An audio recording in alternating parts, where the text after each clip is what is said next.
Who's skipping rope with me? If you don't clean it up, I'm throwing it all away.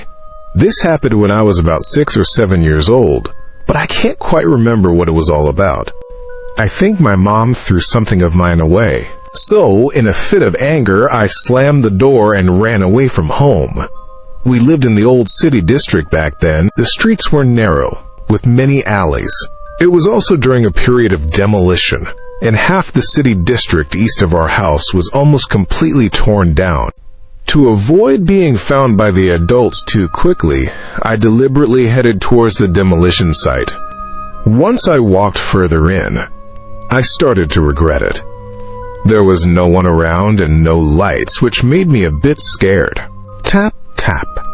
Just as I was about to turn back, I heard a sound coming from ahead. I followed the sound and walked towards it. If there were people, I wouldn't be scared anymore. Turning a corner, I saw several people skipping rope. They were all elderly. Though they looked old, they skipped very neatly in unison. And they all seemed very happy, laughing. My arrival startled them. They all stopped and stared at me in unison. I couldn't quite explain it, but their smiles seemed very strange to me. At that moment, I felt an impulse to join them and skip rope too. So I stepped forward and joined them. They all skipped effortlessly, but I was the only one who found it difficult. After just a few jumps, I couldn't keep up. I missed a jump and tripped over the rope. I fell onto the rubble, and my hand, which I used to brace myself, stung with pain. I lifted my hand and saw that it was bleeding. The old people didn't come over to help me up. Instead, they just stopped and stared at me in unison.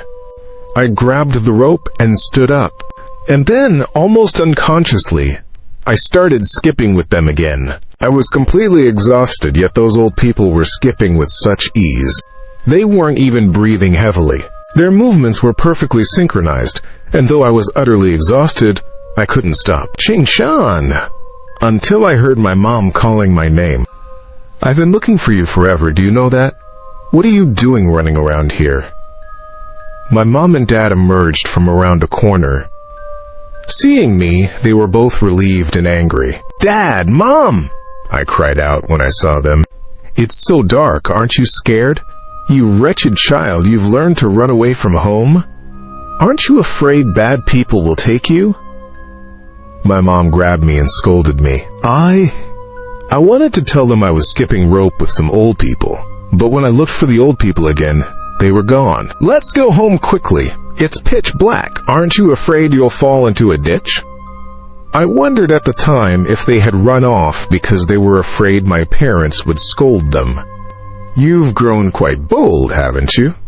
Just wait until we get home. I'll teach you a lesson. Then my mom dragged me back home, and it wasn't until I arrived that I felt things were getting stranger. The next day after school, I used my memory to find that place again. It was all ruins, completely uninhabited. Where had those old people come from? All the infrastructure had been torn down. What about those dim streetlights from that night? The more I think about it now, the more I'm filled with dread.